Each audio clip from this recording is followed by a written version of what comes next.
네, 안녕하세요. 오늘 로베저스 TV 수고를 좀 모셨습니다. 네네. 안녕하세요. 네네. 오늘 뭐 이제 토론할 얘기는 지금 이번에 당선자 윤 당선자께서 지금 여성부 폐지 공약을 해갖고 지금 실천하고 있는 걸로 지금 네. 좀 생각을 하고 있는데 여성부의 문제점들이나 뭐 이런 것들 좀 다루고 싶어서 모셨습니다. 네, 안녕하세요. 여가부의 가장 큰 문제점은 가장 생각나는 게 어떤 게 있나요?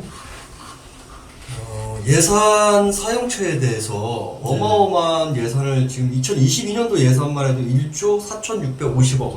저는 이제 상상도 못하는 금액이고 뭐 눈으로 본 적도 없고. 아니 근데 금액인데. 정확하게 얘기를 해야지. 예. 거기서 정확하게 여성에 대해서 배정된 예산이 얼마냐를 가지고 따져야지. 그럼 그게 얼마예요? 여성 성평등에 이제 들어가는 1,055억 원. 그게 많다고 생각하세요? 그 세부적인 거에 거기서 또 뭐 있던데? 예, 거기서 있어요. 뭘 빼면은 예. 여성가족부에서 주로 배정돼서 활동하는 건 뭐야? 예산이 뒷받침되는 활동들이 어떤 게 있어요? 제일 많이 쓰는 게 지금 가족이에요, 가족.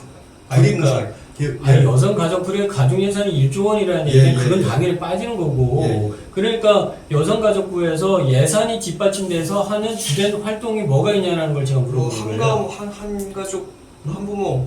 그럼 그 예산도 빼야지. 그 예산도 빼면 얼마가 남느냐는 거죠. 그 남는 거에서 뒷받침되는 활동이 뭐가 있냐는 거죠. 가족 부분은 우리가 가족을 문제 제기하는 게 아니잖아. 그냥 가족 빠지고, 한부모도 가족이잖아. 그것도 빠지고, 청소년. 순수 여성과 관련한, 거기서 배정된 예산이 뭐고, 거기에 기초해서 그 예산을 토대로 해서 진행된 활동이 뭐고, 그러면 그걸 카테고리화하면 어떤 거냐는 거죠, 여성가족부에서. 제가 알기로 이거 정확한 통계가 없는 걸로 알아요. 오래전부터 좀 뭐 영수증 제출하라 그래도 제출 안 한 걸로 알고 있고. 오변님이 아시는 내용은 또 어떤 게 있으실까요? 그러니까 그런 부분에 대해서 지금 여가부를 비판하면서 별달리 좀 분석은 좀 되지 않았다라는 거죠. 일단은 여가부의 가장 큰 문제라기보다는 과연 그 개별적으로 행하는 어떤 여가부에서 행했던 정책이나 이런 것들이 예산이 뒷받침되는 거 아닙니까? 그냥 여성단체에서 이런저런 얘기를 하고 뭐 했다고 신경 써요? 아니요. 안 쓰죠. 예. 그냥 정부 부처, 어떤 권력화된, 왜 여성가족부하고 일반단체하고 구별되는 건 뭐예요? 그러니까 여성만을 위한 뭐 그렇게 이름도 그렇고 뭐 그런 쪽으로만 일을 하고. 아니, 여성단체에서 막 떠들어. 그리고 여가부에서 떠드는 거하고 차이점이 뭐예요? 뭐 때문에 차이가 벌어지는 거야? 뭐 때문인 것 같아요? 아니, 거긴 돈과 권력이 다 집중돼 있으니까, 그리고 여성단체는, 돈도 없고, 그 다음에 권력도 없고, 하고 하니까 거기서, 백날 떠드는 거하고, 여가부에서 한마디 떠드는 거하고, 천지차이인 거죠. 힘이 실리는 거죠. 예산의 문제죠. 그러면은, 기존의 여성단체가서 주장하는 거하고, 여가부에서 주장하는 거하고, 내용이 다르냐는 거예요. 내용은 같지 않나요? 그러니까 그게 문제라는 거죠. 네. 그리고 그러면은 우리가 그 여성 정책이라든가 여가부에서 한 그거에 대해서 이제 동의를 할 수 있느냐. 예컨대 그냥 예를 들면은 이런 부분이에요. 제가 성범죄 쪽 전문가 아닙니까? 그러는데 그게 이제 정부 부처의 이제 가장 큰 문제 제기도 하는데 사실관계 호도, 제대로 된 사실관계를 따져보질 않는다. 돈과 조직을 활용해서 저는 거기서 보육 정책이라든가 이런 거는 개별적으로 다 따져보면 되고, 여가부에서 주로 하는 부분은 여가부 예산 중에 무슨 연구단체 이런 데가 있어요. 그리고 여가부에서 하는 얘기들이 곧 언론에 바로바로 나오거든요. 그러면서 극단적인 여성단체들에서 하는 얘기 정도는 안 나오지만은 여가부 내에서 그 여성단체에서 했던 얘기들이 그대로 나와서 얘기가 된단 말이에요. 성인지 감수성이라는 것도, 감수성이라는 단어 자체를 과연 그 사법이라든가 정부정책 영역에 와서 써도 되는 건지, 사실 이제 그런 것도 좀 논란이 되는 거고, 거기서 젠더와 관련한, 담론을 돈과 조직을 가지고 만들어서 배포를 하고, 그걸 갖다가 마치 우리 사회의 주된 어떤 이야기인 것처럼 그렇게 한다는 거죠. 예컨대 이런 부분이 저도 이제 깜짝 놀랐던 건데, 이게 입법이라든가 여가부에서 논의를 하다 보면은 공식화되는 부분들인데 성매매 여성들 있잖아요. 예. 남성들은 성매매에 대해서 그 하는 사람들에 대해서 그 여성 남성에 대해서 어떻게 생각해요? 뭐 바람직하지는 않지만 누가 나쁜 놈이에요? 누가 나쁜 놈이라고 성매매는요 피해자가 없다고 생각이 들어요. 음. 그러니까 서로 뭐 좋고 나쁘고를 따지자면 없다고 봐요. 자, 그런데 네. 입법을 할 때 입법기관에서 다투던 내용들을 쭉 보니까 아마 여가부도 뒤져보면은 성매매 관련한 그런 부분들 쭉 보면은 일관되게 여성은 피해자다. 맞습니다. 그 다음에 거기서 정의를 내리는 거 보니까 제 입장에서는 동의할 수가 없더라고요. 거기서 그러면은 성 구매자가 있고 성을 판매자가 있는데 아니 그럼 그게 수요 공급이 맞아야 그냥 짝짝꿍이 이루어지는 부분이고 그래서 그 부분에 감금이나 막 이런 부분에 문제만 없다면은 아니 양자간에 그 부분은 성을 사고 파는 거는 물건을 사고 파는 거하고 다른 게 뭐가 있느냐 이렇게 생각하는데 거기 나온 어떤 공식적인 그게 아마 거의 공식적인 얘기일 거예요. 그러니까 성을 사지 않으면 파는 사람이 없다. 예. 예? 그리고 성을 구매하는 것은 여성에 대한 인격권 침해다.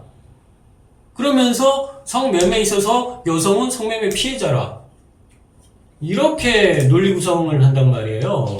그거를 받아들일 수 있는지, 그리고 그걸 기초로 해서 예산을 집행하고 성매매 여성들에 대해서 그 대구시 같은 경우만 하더라도 1인당 2천만 원 정도씩 해가 2,700만 원인가 2천만 원씩 해가지고 다 지급을 한다라는 거죠. 그리고 유능하고 멀쩡한 의원 하나 그냥 퇴출당하고. 홍준현 의원. 네, 홍준현 의원. 자, 그리고 옳은 소리 했다고. 사실관계를 호도하는 부분에 있어서는 성범죄 흉악도가 굉장히 올라갔다. 그다음 성범죄가 굉장히 많은 것처럼 얘기를 하고 또 한편으로는 흉악한 성범죄가 굉장히 많다. 그런데 저는 이게 이제 또 다른 의미의 이제 기저효과라고 뭐냐면은 성범죄 그러니까 그 엄벌률이 떨어진다. 그 실형률이 떨어진다. 그러면서 마치 법원에서 솜방망이 처벌을 하는 것처럼. 맞습니다. 그런데 생각해보면은 그건 통계 오류인데 뭐냐면 그만큼 잡다한 성범죄가 엄청 늘어났어. 알고 있어요. 카찰제, 강제추행, 이런 것들이 많이 늘었죠. 그리고 그 부분에 있어서 이제는 성범죄라는 게 과거와 달리 때리고 이런 게 아니라 그냥 원하지 않는 이런 정도로 바뀌면서 성범죄가 굉장히 많아졌단 말이에요. 예? 그러다 보니까 그런데 실제로 막 때리고 이런 강간 사건은 별로 없어. 그러다 보면은 당연히 성범죄 사건 자체가 많아지면은 그런 어떤 강력 사건은 줄어들기 마련인 거고 그러면은 거기서 구속률은 떨어지기 마련인 거죠. 그걸 갖다가 솜방망이라고 하고. 손방망이라고 하고 하는 거에 대해서는 그런 식의 연구기관을 두고 아주 우리 사회를 조직적으로 여성들을 위한 우리는 결국 그 부분에 있어서 여성이 열악한 지위에 있고 그래가지고 여성에 대해서 지원을 하거나 그런 건 당연하다. 이렇게 여성계는 주장하지만은 남성들 입장에서는 결코 동의할 수 없는 그런 내용들로, 즉, 이런 거예요. 뭐냐면은, 여성은 지금까지 차별받아왔고 억압과 착취를 받아왔다.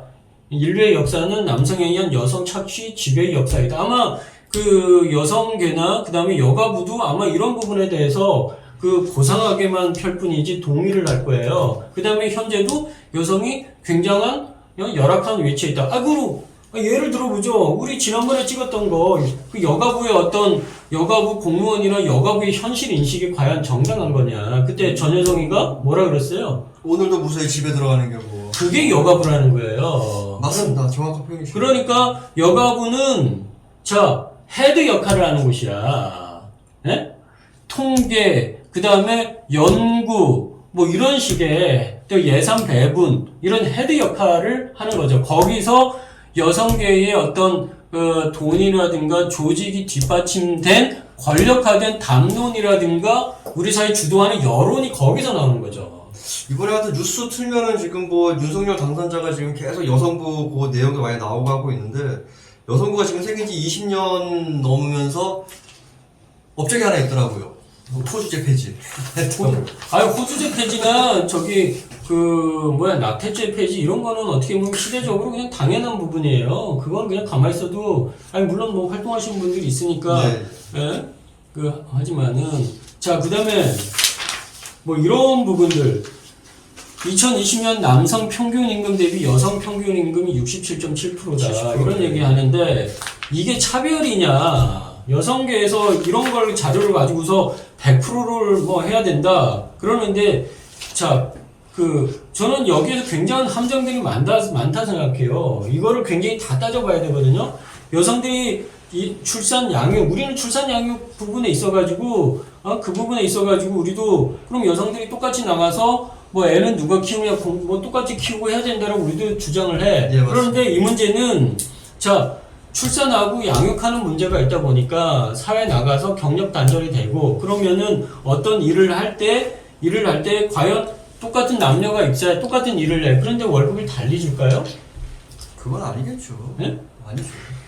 그래서 이 부분에 있어서 과연 어떤 업무를 하고 어떤 임금을 받느냐. 여기서 평균 임금이니까 당연히 경력 단절이 됐을 때 사회 나가면은 당연히 숙련된 어떤 그런 일자리와 급여보다는 그거에 못 미치는 좀 임시적인 파트타임이라든가 그런 임금을 받을 가능성이 굉장히 많죠. 그러니까 격차가 떨어지는 거는 당연한 거고 이 문제는 그냥 출산 양육이라든가 그 문제 결국 근본적으로 이제 그런 부분에 문제가 있는 거죠. 여기서 만약에 여기서 차별을 따지려고 하면은 남자 여자가 진짜 똑같은 업무를 하고 똑같은 경력과 그건데 거기서 차별을 받느냐. 아니죠. 그걸 가지고 따져봐야 되는 근데 이 거죠. 많은 업적들이 대부분 그 여성부 쪽에서 많이 좀 주도하고 그래가지고 이번에 좀 어쨌든 오늘 결론은 그 얘기하자고 하는 얘기 그거 아니에요. 여성 폐지에 대해서 네네.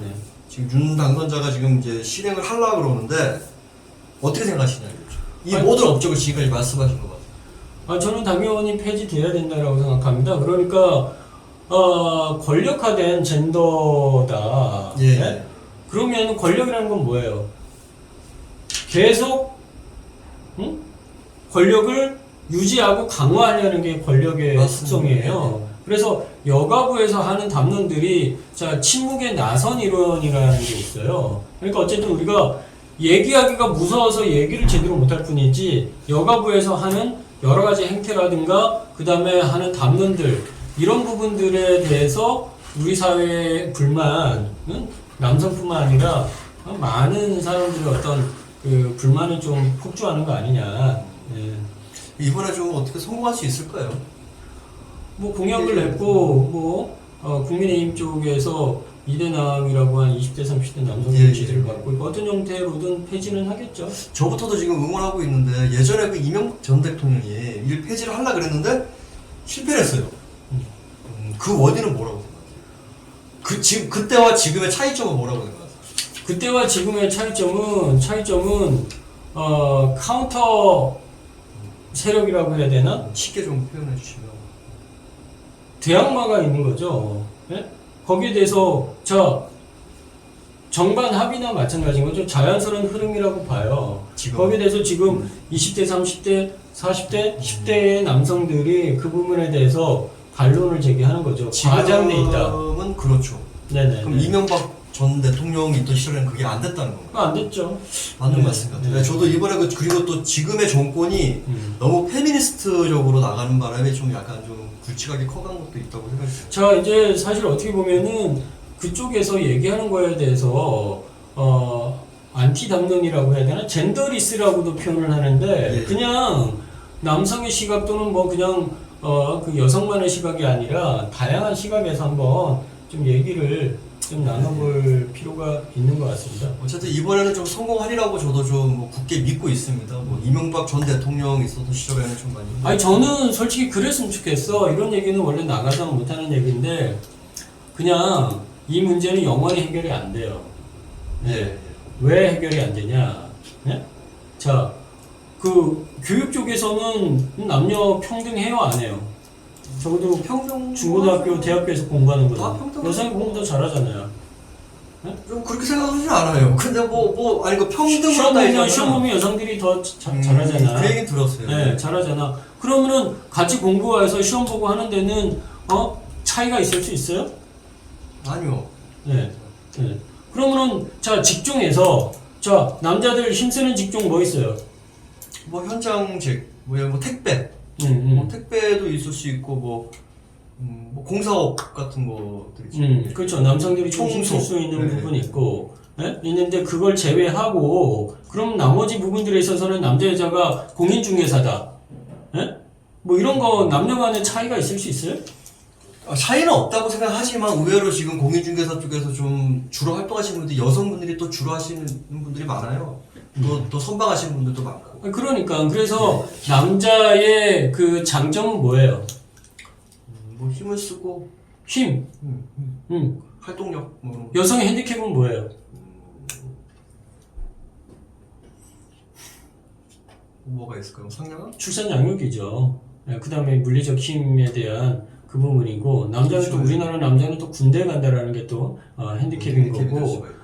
자, 그러면 사실 출산 양육에 문제만 없으면 어떤 중앙일보의 대기자라고 하는 분이 앞으로 남성이 할 수 있는 일은 벽에 못 박는 일밖에 없다, 이렇게까지 얘기를 했거든요. 네? 그렇게 따져보면은 남녀 간의 출산 양육 문제를 제외한다라면 크게 나가서 과연 어떤 격차가 있을 수 있겠느냐. 그래서 이 모든 거는 출산 양육 정도에서 비롯된 문제일 가능성이 굉장히 많은 거죠. 그럴 수도 있다고 생각이 듭니다. 어쨌든 뭐 이번 그 윤석열 당선인의 그 여성부 공약 폐지 공약 반드시 이루길 바라고, 예전에 전 이명박 대통령이 하시려고 하셨던 일을 뭐 이번만큼 실패하지 말고 성하길 바라겠습니다. 네.